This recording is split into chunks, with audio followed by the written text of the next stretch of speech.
Good evening, I'm Lisa Lord and welcome to One on One. On this episode, we take a deeper look into the work of the Child Care Board.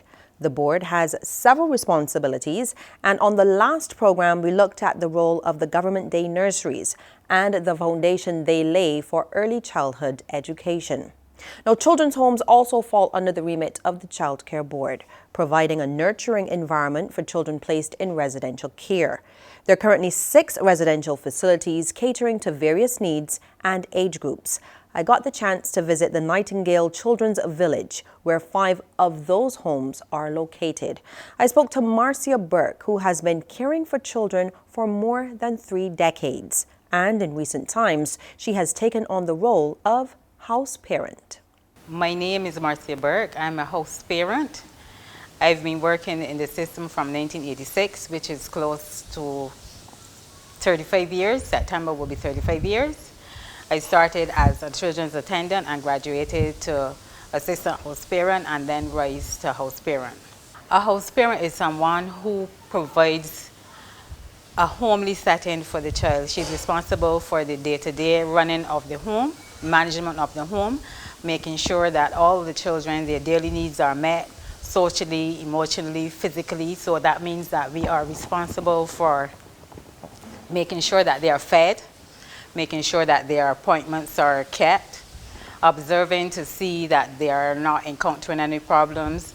We are actually a parent figure in a daily setting. We do recognize that we are not the children's parent per se, but we fill that role because there are times when we have to be the caregiver, we have to be the mediator, we have to be the counselor, even though that is not our job description per se, but we make sure that the children are as comfortable as possible as they exist from day to day.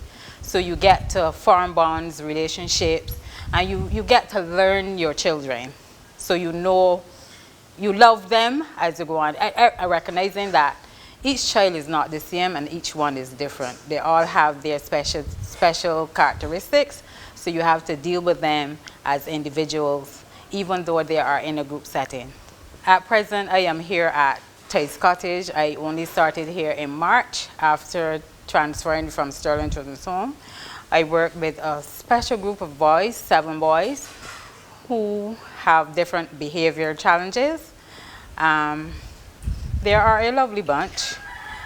They all have different personalities, and I'm now getting to know them, and they're getting to learn me as well, and so far I've been enjoying it. Actually, looking back at it, I first encountered residential care when I was about probably 9 years old.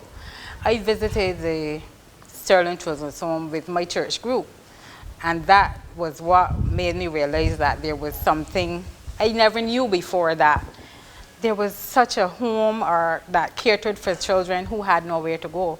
Little did I know that I would end back up in the system years later, because I started out, I just went to do a training program, and it involved child care, where I trained in the residential center for 1 week, in the daycare center for 1 week, and then I worked in the office for 2 weeks. So that training was for about 6 months, and after 6 months I was recruited again, and I took up the assignment in residential. And I was here ever since. Before, house parents would work like a 3-day shift. We would come on at 3 in the afternoon. So if I started on Monday, 3 o'clock, I would go off Wednesday, 3 o'clock. Then I would be off on Thursday, and I would go in on Friday, 3, and go out Monday, 3. So you spent a longer period in your work setting, because there you are providing, you're actually being the parent of the home, so you were there for a longer period.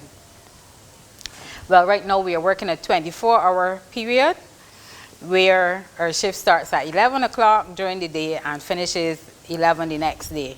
So while you are on duty, you are supposed to manage that home and make sure that the children's needs are met. When you develop those bonds, you have to realize you have to love what you do, first of all. And if you don't love what you do, then it doesn't mean anything to you. It wouldn't make any sense.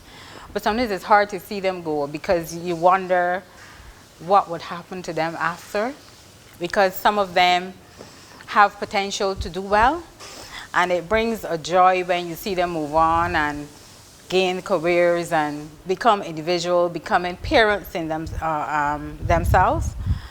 And when forming bonds, you recognize, because no matter what you do in the residential care, you have to recognize what your role is. And my role is a house parent to provide that mother figure, even though I'm not the parent. And when you form those bonds, you see it, because you get that joy when you walk around and you hear somebody say, "Auntie, hi, how are you doing?" And when you look around, you see somebody who has grown into a young man, a wonderful young man, or a wonderful young woman who have achieved in their tasks, and you know that you have contributed to it, because you would have been talking with them, you would have been grooming them along the years that they have been in care. And it brings joy to your heart. And they never forget you, no matter what, no matter how long it is. Sometimes you're walking and you just hear somebody say, "Auntie." But so many children have passed through your hands that sometimes you don't even remember the faces, but they do remember you. It is challenging in that sometimes the other child, in that child that has multiple personalities, needs your attention. The same time, some other child might also be needing your attention. So you have to be able to multitask and get that child to a state where you can deal with it at a later date, but know which one is the priority to deal with that child at the same time.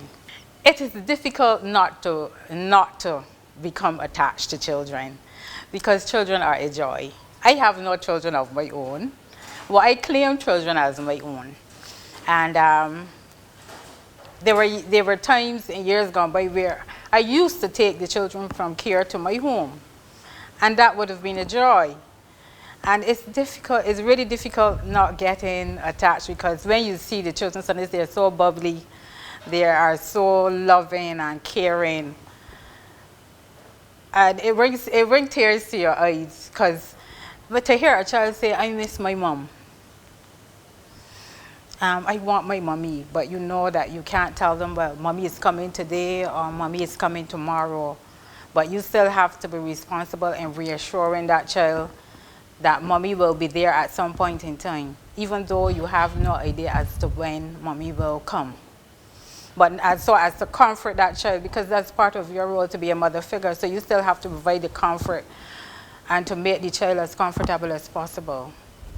So knowing and saying the right things at the point in time, so that you won't get the child being upset, or because sometimes the children would go into reserve. They do have reserve feelings, and you will sometimes see a child sitting and probably crying, and you wonder what's going on. And you have to have the right approach to get out of that child what is going on with it. So why are they crying? And not every child wants to talk. I don't think that the general public has a real idea as to the amount of care that is provided on a day-to-day basis from the house parents and even the attendants. Because sometimes, for instance, like getting them ready for school, you have to get up on mornings, you have to prepare breakfast, you have to make sure that they get their hair combed, that their school clothes are ready, that their books, and they have the required amount of books, and the bags are ready. And you know, you just hear about child care. Over the years, people would think that, "Oh, you're an orphan," you know, but we have come such a long way. Development has risen in terms of child care and the services that are offered, because when I started working, you never used to hear about child services, but now we have the development that you can interface with all of the child care services. You have the Tribe Center, you have Child Guidance Clinic that would cater to the needs. So when you see the progression and the stage of development through the child care services that are available, then I think the public needs to be aware. I think the general public is contributing, and I would take my hat off to those persons who contribute to the residential care, because we do depend on those non-government organizations a lot, which are very helpful. And even in this complex that we're on, most of our development has come from donations. And that's a great thing for the general public to realize that you do need assistance. The government cannot do it all. So if the general public can assist, that would be a great thing. When I started working in 1986, there were a number of children in care, and you had them all grouped together. And then as time progressed, you had them stratified in that you had all the babies placed in one center, all the toddlers placed in one center, all the adolescents placed in one center. And you have seen the progression in that. At this stage, there are less, what should I say, less teenagers coming into care, which is a great thing, because you realize that persons, maybe more parents are taking more responsibility in some areas. And I've been working with adolescents for maybe nearly 20 years, maybe 20, yeah, just about 20 years, because after the stratification came in. And you see, like now there are less adolescents in care, but you see an influx of smaller ones. So in time to come, it might be history repeating itself again, where you have the same amount, but I think that the numbers are less. Well, we've come to the stage where we no longer refer to children as orphans, because children come into care for something as simple as neglect, abuse, whether physical or sexual. You might have a situation where a house has been burned down and there's no place for the children to go, so they have to end up in care. There are various reasons, and I think the stigma has been removed. Recognizing that our children who are in care goes to almost any public school in Barbados. You would have those who go to the higher secondary schools as well as the lower secondary schools. And sometimes the way that child carries itself, you would not know that that child lives in a residential center.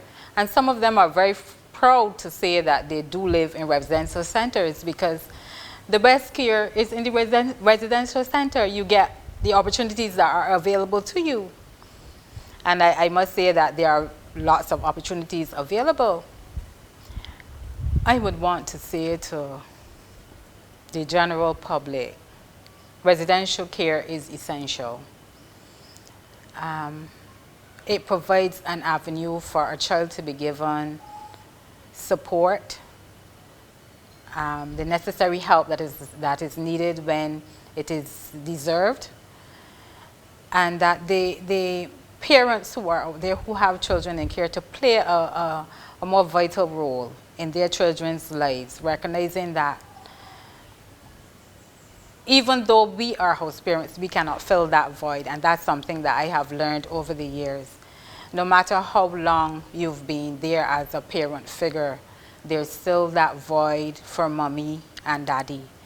And wishing that you could fill that void is the foundation, because you know you would have done your best. And to hear a child say, "Auntie, I love you," knowing that it has a mom, brings joy. But it would be a joy to hear the child saying to the mother, "Mommy, I love you." Because I think that's one of the things, when I look back over the years and see the different children with behaviors and things, you see the longing need to be with the parent.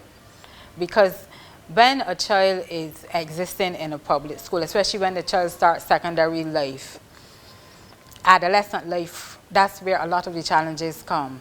And they are often faced with a lot of peer pressure as well. And teenagers especially are ones who boast of things that they have and things that they can enjoy and what my mommy would do. So think about it.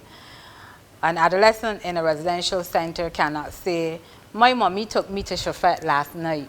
They would have to say, "My auntie took me to Chauffette last night." Some might be clever enough to improvise and say, "Well, my mommy took me," because they would adopt certain aunties as their mummies or certain house parents as their mummies. But I think you recognize it when you hear them saying, "Oh, we were talking at school and so happened and I said this and I said that."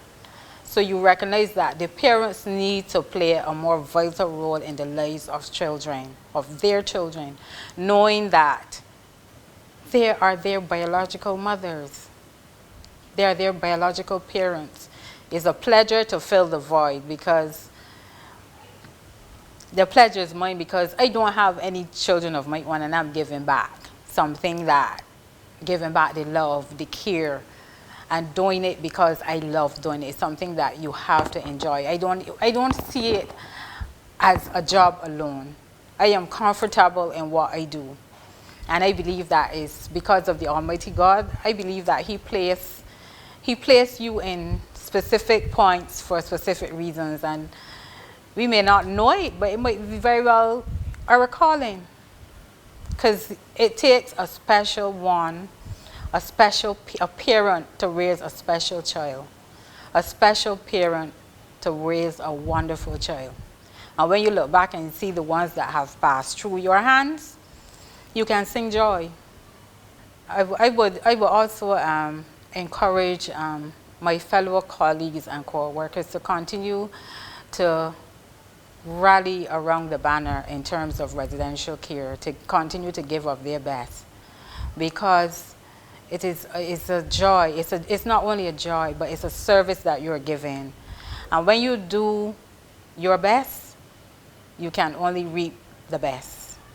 Now, some children do leave the children's homes and start life on their own, while others are either adopted or go into the care of foster parents. This is where the Gittins family comes in. They have been foster parents for the last 2 years. They told me about why they made the decision to foster a child and took me through the process of what has been a very rewarding experience so far.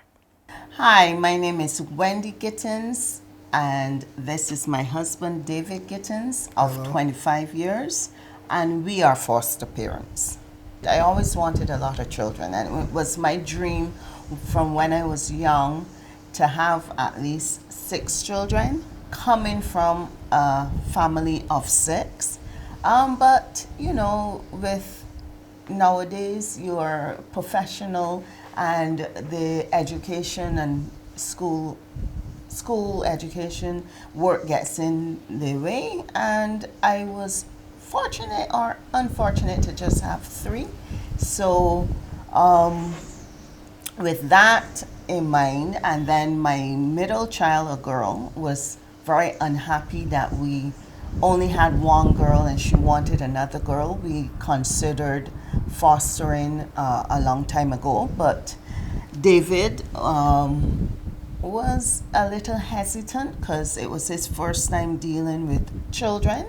So he asked if we could shelve the idea temporarily, because dealing with 3 children was a little much, and he couldn't think about how he could do 4.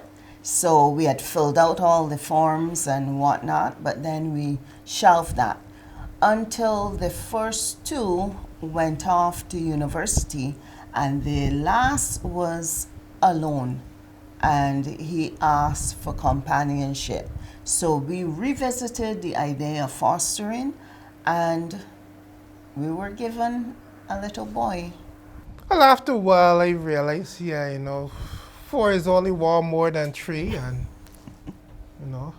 I guess by then I was more accustomed to dealing with children, and I figured I could probably handle one more. Yes, it is. Yes, the responsibility is major. We had originally asked for a child between the age of like 9, 10. But in fostering, when you do your application, they try to match the child as best as with your family, so that the fitting in will be smooth.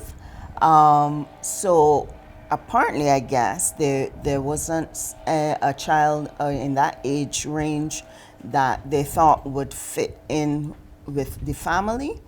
So we were introduced to a little boy. He was 12 years old, and quite ironically, his last name fitted with our last name, so you couldn't ask for a better fit. He has been with us now. This is going 2 years.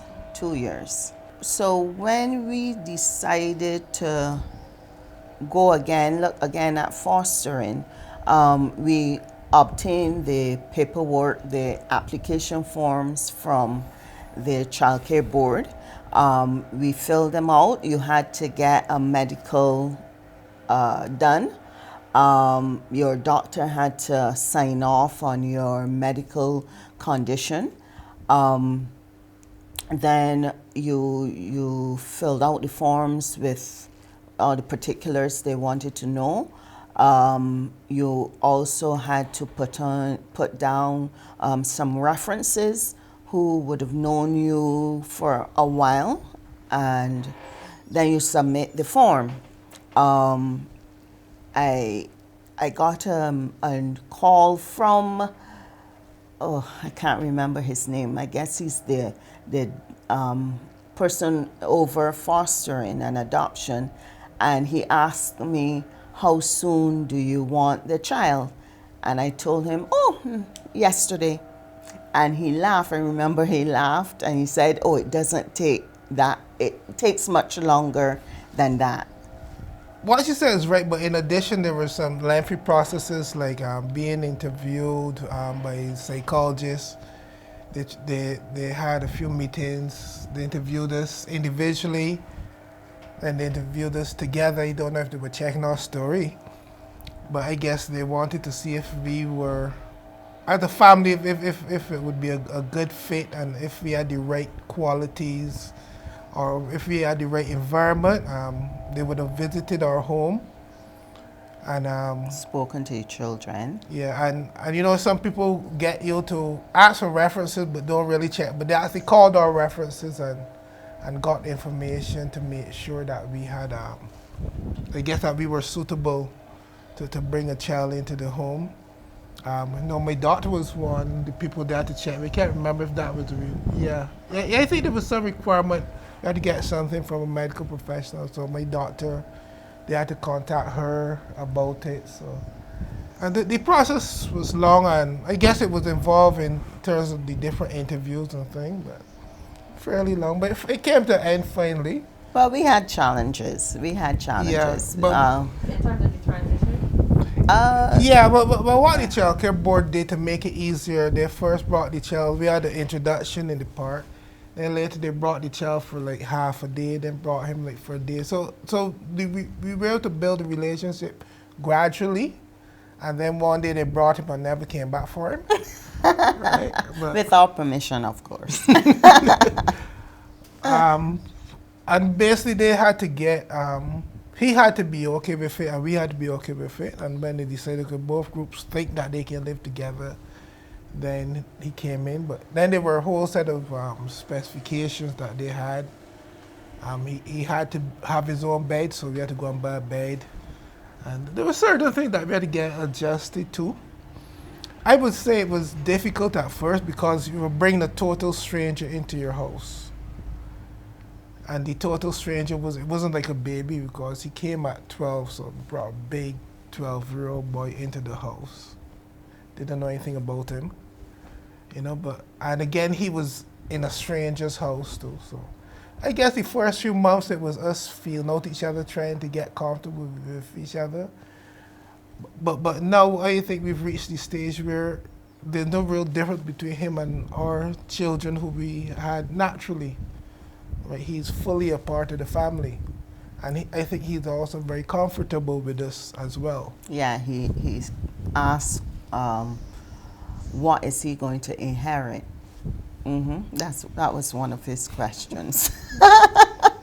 The child care board, they do the periodical checks. They come in.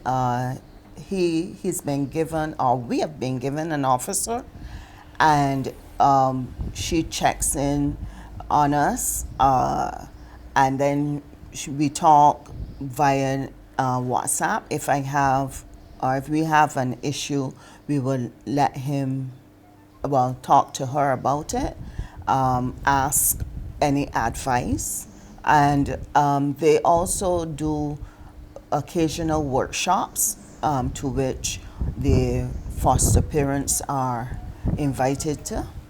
I don't think it is much different from being any other parent. No. The only difference is that there are certain legal requirements. For example, if you wanted to go on a vacation overseas, That has to be planned. Yeah, we would need permission. There's certain things that we would need permission. If you want to take him to the doctor initially, we would have to tell them we would like to take him to the doctor.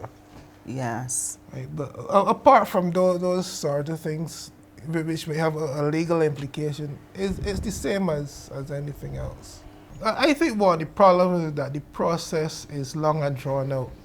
And if you're having doubts and you're going through a very difficult process, it's easy to give up. I've heard of people who started fostering and it went on for years. So that's one, the issue, the process, it takes too long and it's fairly intrusive. Another thing is, I think it's just not part of our culture.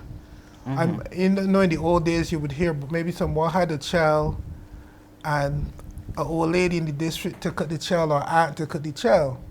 But they didn't have to go through any interviews, they didn't have to get any medicals, they didn't have to go to any seminars, they didn't have to give references, they just took the child. They didn't have to make sure that the child had its own bed, it could lie on the bed with somebody else, so in the old time days it was much easier, but just now, take up a child.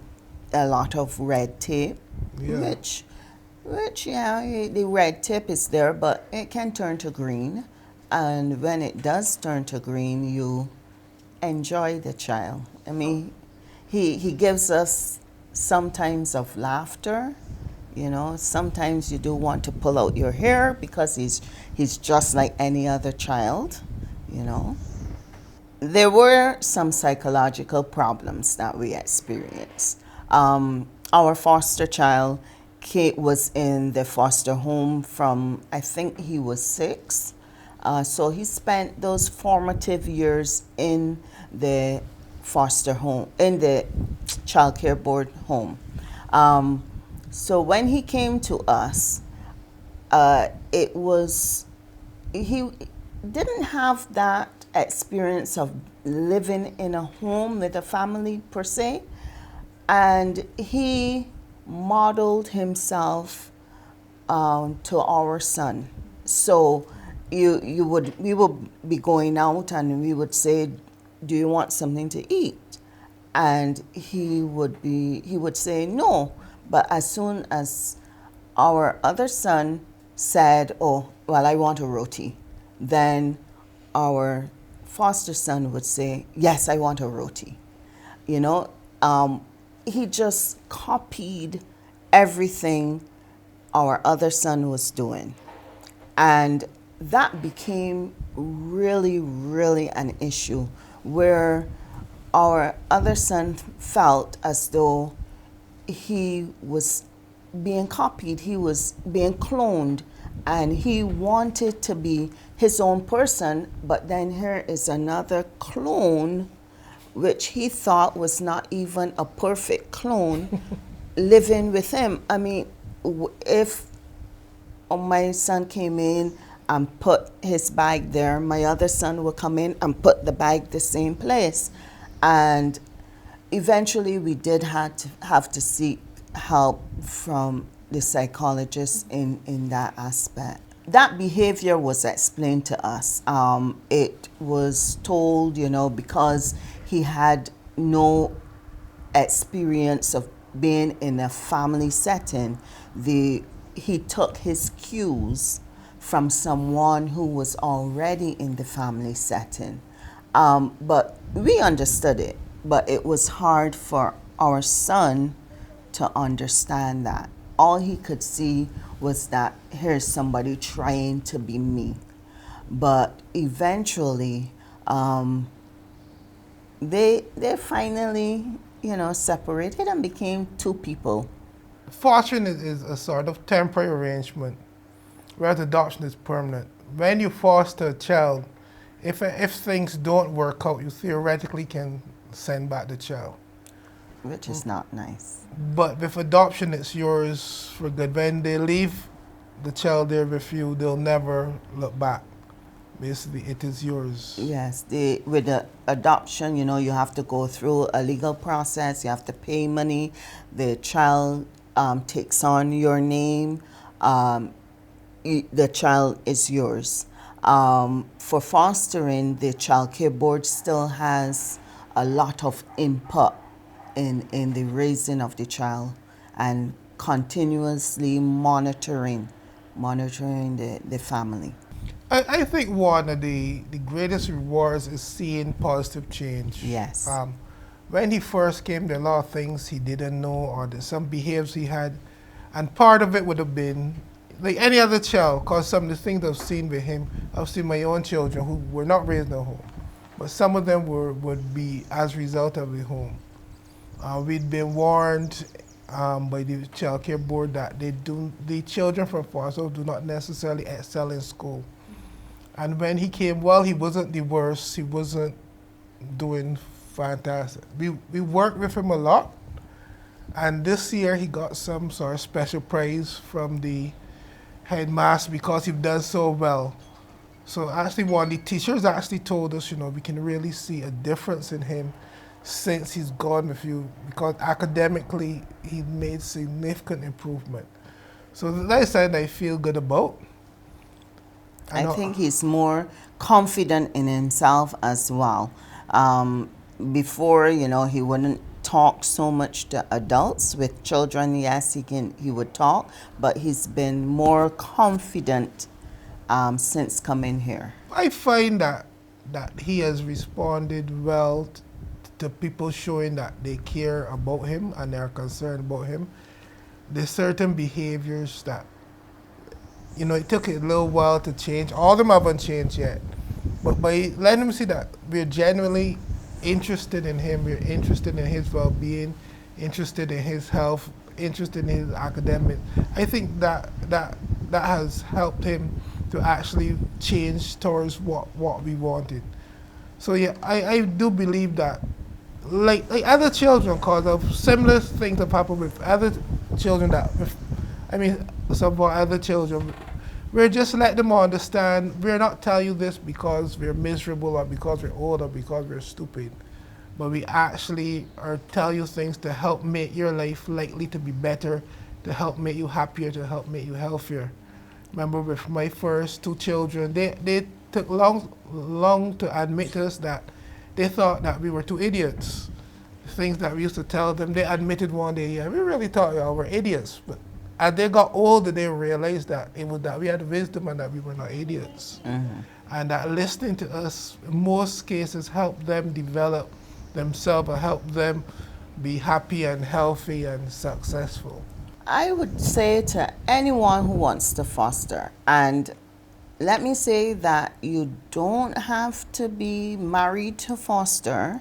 You can be a single mom, right? I would say go ahead. You will have challenges, but the child care board is there to help you with the challenges. Yes, love can get you over certain hurdles, but you also have to make sure you put rules in place, right? David was talking about we showing them love and giving rules and whatnot. Just a little story. One day our foster son we were doing whatever, and he stopped and he looked at me and he said, "Mom, who's your favorite child?" You know, but without a beat, I said, "Oh, I love all my children the same, all 4 of them." And he smiled broadly and went on his way. I would say, like any big project is something to think about and to consider the whole thing. Don't just think of, okay, I'll have a new person with me, but think, how will I adapt and what do I need to put in place to bring that new person into my home? because it's a relationship, and it's a relationship which, even though fostering is temporary, you have to look at it as permanent. This person that I don't know who would have come up with different rules, different training, different values, is now going to live in the same space as me. And we both want to be happy and want the relationship to be productive. So it's something to give some thought to, because children are very impressionable, and if you bring a child into a fostering relationship and you don't spend enough time making sure that you do what's necessary, you may end up hurting the child more than helping. So I say give it a lot of thought. Think of all the changes you need to do. Think of things like where do you have to take the child to school? You know, does the child have any special dietary needs, any special physical needs? So look at the entire picture so that you plan well, so that the fostering journey would be a lot more easy for both you and the child. As the Gittins explained, sometimes children carry behaviors that result from traumatic experiences. Josette Sam is the clinical psychologist with the Child Care Board and told me about the signs to look for when dealing with trauma and the overall well-being of a child. So when we're talking about trauma, we are basically talking about experiences that overwhelm person's coping skills. But a more formal definition would be where a person's subjective perception of an event or experience where they perceive as being threatening to their life or to their physical integrity, and which causes a sense of helplessness, fear, horror, or disgust. What you need to understand though, because you may be overwhelmed by a situation doesn't mean that it is traumatic. So remember, subjective perception. So what may be traumatic for you may not necessarily be traumatic for somebody else, and the level of trauma one person may experience may not be the same level that another person experience. So when we're thinking about trauma, so you have the obvious like accidents, car accidents and so forth, and then you have things like abuse, physical abuse, you have physical, you have sexual, you have emotional abuse, you have neglect, things like domestic violence or community violence, loss of a family member, a parent, a loved one, even things like bullying and so forth. And sometimes it is not, sometimes it doesn't have to happen to the child specifically, but it's being aware or witnessing it being happening to a family member or someone that is dear to them as well. So those things can create traumatic effects in children. So one of the things that happen is that when children experience trauma, so you do have some symptoms happening. So for example, you have the child may re-experience the traumatic event in their mind, and you may also have what we call flashback, or the child may have distressing dreams or nightmares. You may also have avoidance, where that child now is going to try to avoid everything that may remind them of such. So if it's a person that may have interfered with them before, they may want to go around that person, all of a sudden they no longer want to go there, or they no longer want to go to school. You would also see sometimes the reenactment of certain aspect of the trauma in the child's play. So for example, say if we're talking about sexual abuse, you may see that coming out in play with dolls, or may come out in play with their peers. You would also have a lot of hyper arousal or hypervigilance, and basically what that is, the child is always in a state of alertness and always trying to see what else is threatening out there, trying to get at them. The problem with that though is that when they're always in that state of alertness, then they tend to misinterpret social cues, whether they're neutral or ambiguous, as hostility towards them, and so therefore you're going to have extreme reactivity where normally you wouldn't have such. They also may lose interest in activities that they were once interested in. You may also see they may have negative moods, a persistent negative mood where they are no longer joyful, always sad, always seeming down. They may even forget certain aspects of the trauma that occurred to them. You will have a lot of psychological distress and reactivity. When that happens, then you would also, all of this will be exhibited in things like anxiety. You will have depression. You will have a lot of anger. We see a lot of anger and aggression when it comes to trauma and children. You would have disruptive behavior. Sometimes you would have self-harming behaviors where children cut. You may see concentration issues. Children may do a lot of daydreaming and zoning out. You have fear in there. You may see a drop in academic performance. But having said that, also you may also not see that because children may also engage in avoidance strategies. Basically, so a child may become more active in sports or even their lessons to try to suppress whatever trauma memories may be occurring. Some children may turn to drugs as a result. So when it comes to trauma, it is important for persons or for parents to understand that when they see a different level of functioning, because they're going to be functioning differently than they're accustomed, then you need to find out what is happening with your child. Because it's the functioning that is going to, the level of functioning that is going to tell you something is wrong. So if you normally have a happy, bubbly child, and all of a sudden you have a child that is withdrawn, because one of the things that is also affected is their self-esteem. You know, when a child now is no longer as confident in themselves and so forth, you need to find out what is happening with that child. Because what happens, remember I talk about hyperarousal and hypervigilance, because the child now is scanning the environment and always in that state of alertness to ensure that what happened doesn't happen again or similar traumas don't happen to them.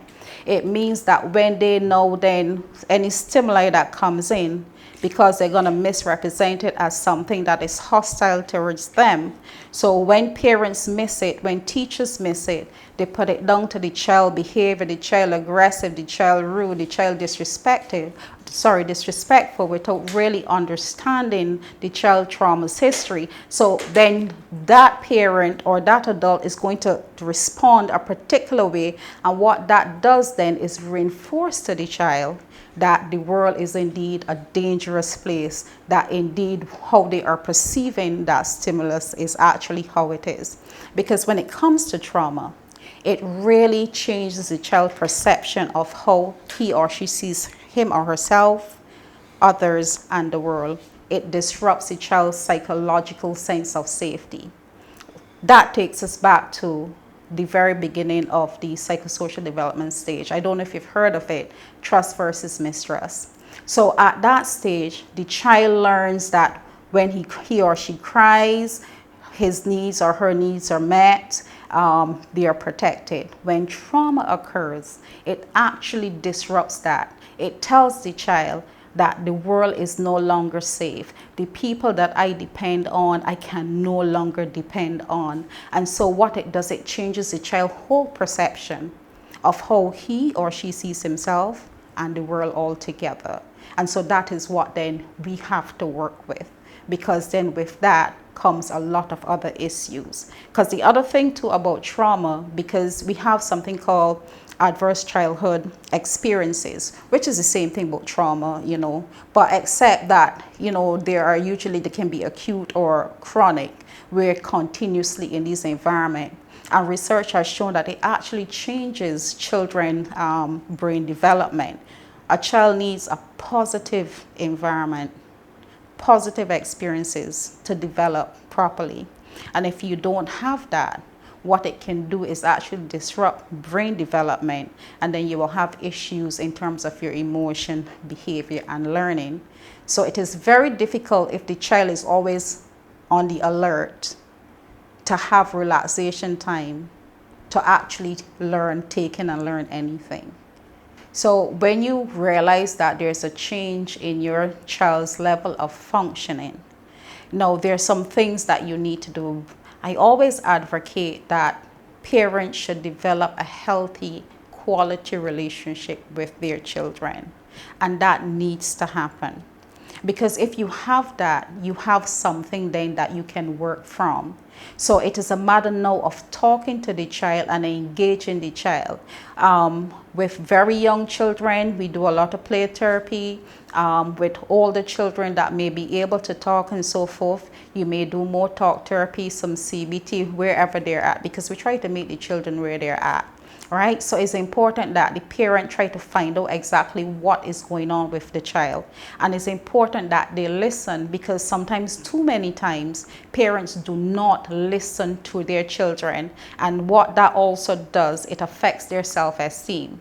Right, because sometimes, it's you're talking foolishness, shut up, things like that. Parents need to listen to their children, and they need to validate the feelings that are coming out from what their children are saying.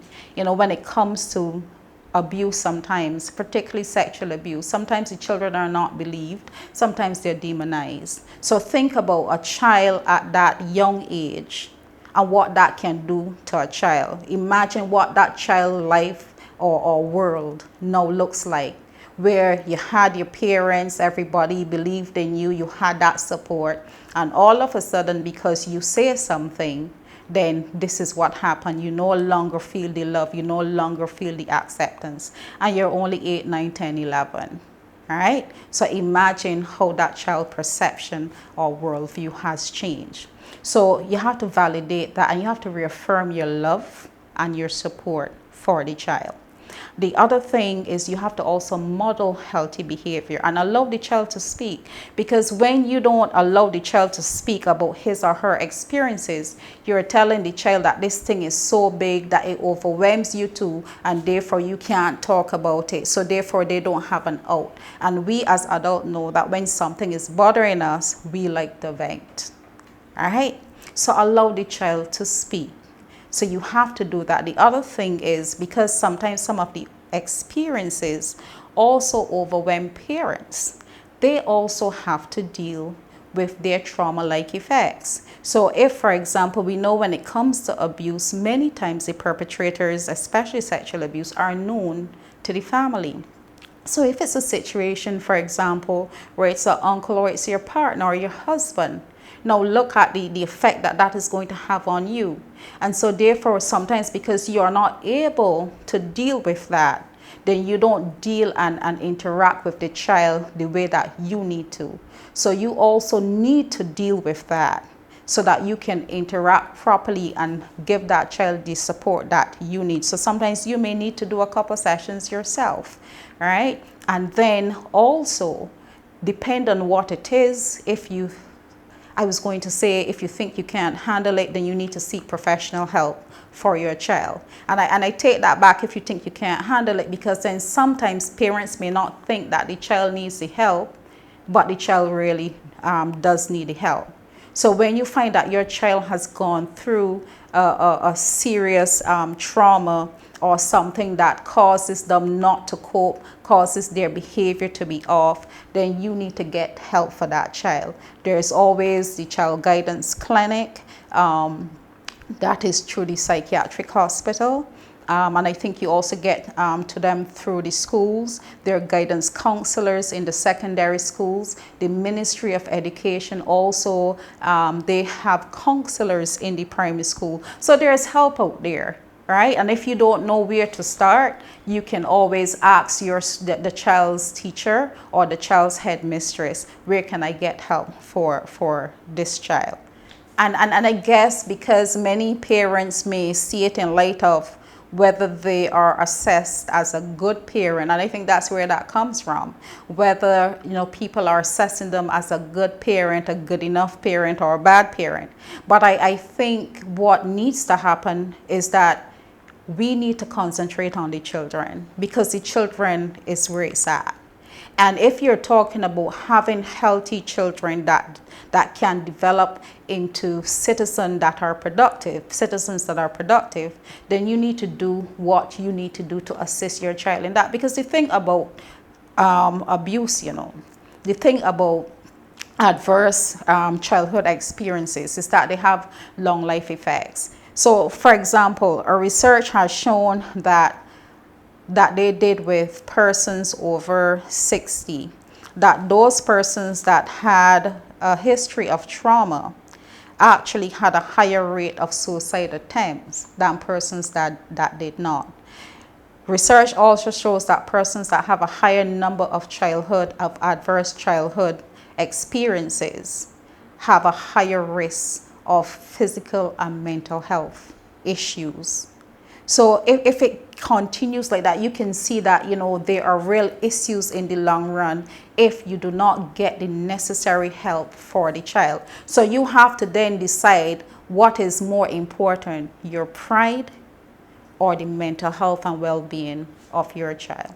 There is a stigma attached to mental health, and it has been there for quite a while. But I think it comes from a fear. Normally, what we don't understand, what we don't know, we tend to fear. But it's important to understand that when we're talking about mental health, we're talking about mental disorders, these things are managed. They are managed through medication, they are managed through therapy. So these things can be managed. And I think it's about time that we need to stretch our minds and understand that these are not things that we need to be fearful of. And I must say the media played a big part in this stigma, because coming up watching a lot of movies, and they give a wrong portrayal of mental illness, and persons were always violent and then doing a lot of things. But something as simple as persons may not know this. They may hear the term ADHD, but ADHD is classified, as a mental disorder, adjustment disorders. So for example, another thing that can cause trauma in children is divorce in parents. So when a child goes through something like that, or death of a loved one, there's adjustment disorders that may occur. And guess what? Those are classified as mental disorders as well. So, it's how you see it. But the important thing is we need to look away from the classification and understand that these children need help. If we say that the children are our future, then we have to play a part to ensure that we do what we can to secure our future. I think the biggest mistake that parents make is they tend to decide that because they don't understand the importance of understanding from the child's perspective, is that this child is just being difficult. This child is just being hard ears, as opposed to understand that, this may be an outgrowth of what has happened to the child. Because remember, when a child experiences, especially chronic trauma, what happens, that whole sense of helplessness. So for example, a child that may give up easily in school, and you may, but he got potential, but he doesn't even try, and so forth. But go back in the child history, go back into the child's development. Are there experiences where the child feels so helpless that what has happened now is that in everything else in his life, he doesn't see, or she doesn't see a sense of trying because it's useless, because that is what the child is accustomed to. We talk about things like fulfilling prophecy. When a child accustomed hearing a lot of negatives, eventually they internalize, and eventually they may end up exactly what you are seeing. So we have to also understand how we are impacting our children. I always say this. The biggest lie that I've ever heard, we have a lot of sayings and cliches that isn't true. Sticks and stones may break my bones, but words may never hurt me. That is the biggest lie I have ever heard. A lot of our children, a lot of us adults are in the position we are today and have mental issues because of the words that were spoken to us, the type of interactions that we've had with our families, with our peers. Right? So we have to understand how we also are impacting our children. Children need supportive environments to grow up in. And if you don't give them that, you may very well have issues. So whether a child has been placed in a home, lives with his or her biological parents, or has been adopted or is being fostered, all children need is love, attention, and sometimes just someone to listen. I'm Lisa Lord. Good evening.